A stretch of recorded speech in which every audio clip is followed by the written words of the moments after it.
خیبر پختونخوا کے ضلع خیبر کے دورافتادہ علاقے وادی تیرا میں امن و امان کی بگڑتی ہوئی صورتحال، نقل مکانی اور علاقے میں امن کے قیام کے لیے مقامی آبادی کو لشکر بنانے کے لیے مجبور کرنے کے خلاف ضلع خیبر کے تاریخی تجارتی مرکز باڑہ میں سیاسی جماعتوں اور عمائدین کا ایک مشاورتی جرگہ منعقد کیا گیا۔ تقریباً 2 دہائیوں سے خیبر اور خصوصاً باڑہ میں ملیٹری آپریشن اور یہ جنگ اور دہشت گردی یہ ساری چیزیں جو ہے وہ چل رہی ہے۔ متعدد آپریشن تقریباً درجن آپریشن ہوئے ہیں اور ان سارے آپریشن کی پاداش میں یہاں کا جو انفراسٹرکچر ہے وہ بھی سارا تباہ و برباد ہو گیا۔ یہاں کے جو عوام ہیں وہ بھی متاثر ہوئے ہیں، نقل مکانی پر بھی مجبور ہو چکے تھے اور پھر واپس آ کے ان سب کا جو ہے وہ اندراج بھی کیا گیا، علاقہ کلیئر بھی کیا گیا اور اب بھی وہ ساری چیزیں چل رہی ہیں۔ تو اس حوالے سے یہ جرگہ جو ہے منعقد ہو رہا ہے۔ باڑہ سیاسی اتحاد کے اعلامیہ میں حکومت سے جنگ کے پالیسی کا اثر نو جائزہ لینے اور ہمسایہ ملک افغانستان کے ساتھ تمام تجارتی راستے جلد از جلد کھولنے کا مطالبہ کیا گیا۔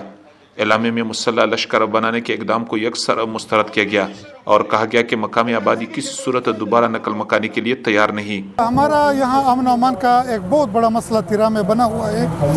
یہاں پر ہمارے بڑے مشران شہید ہو گئے ہیں، آئے روز وہاں پر شیلنگ ہو رہے ہیں، بتہ خوری ہے، ٹارگٹ کلنگ ہے۔ تو ہمارا بڑا سیاسی اتحاد عرصہ دراز سے یہاں پہ احتجاج پر ہے اور وہ مسلسل احتجاج کر رہا ہے۔ لیکن ابھی کچھ دن پہلے نشترحال میں مولانا فضل الرحمان کے جمعیت علماء اسلام کے زیر اہتمام ایک بڑا قبائلی جرگہ ہوا جس میں یہ فیصلہ ہوا کہ پوری پختون پارٹیوں کی پختون قیادت کو اکٹھا کر کے اس کے ساتھ مشاورت کر کے پھر پوری قبائل کو جو ہے وہ اسلام آباد کی مارچ کی کال دیں گے انشاءاللہ۔ اسی سلسلے میں پورے فاٹا بیلٹ میں ایک رابطہ عمل شروع ہوا ہے۔ حالیہ شورش کی وجہ سے وادی تیرا کے 2 لاکھ سے زیادہ نفوس پر مشتمل آبادی مختلف مسائل کا شکار ہے، جن میں بڑا مسئلہ امن کی غیر یقینی صورتحال، بے گناہ لوگوں کی ہلاکت، عام آبادی پر مارٹر گولے گرنا، راستوں کی بندش، تجارتی اور تعلیمی سرگرمیوں کا بری طرح متاثر ہونا شامل ہے۔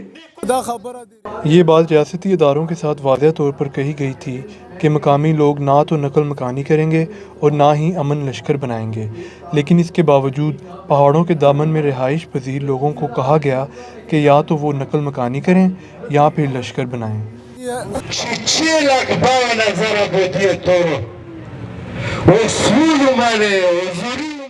قیام امن کے حوالے سے اس قسم کے مشاورتی جرگہ دورافتادہ علاقے وادی تیرا میں بھی منعقد کیا جائے گا، جس میں سیاسی اور علاقے کے عمائدین شرکت کریں گے۔ voicepk.net کے لیے اسلام گل افریدی، ضلع خیبر۔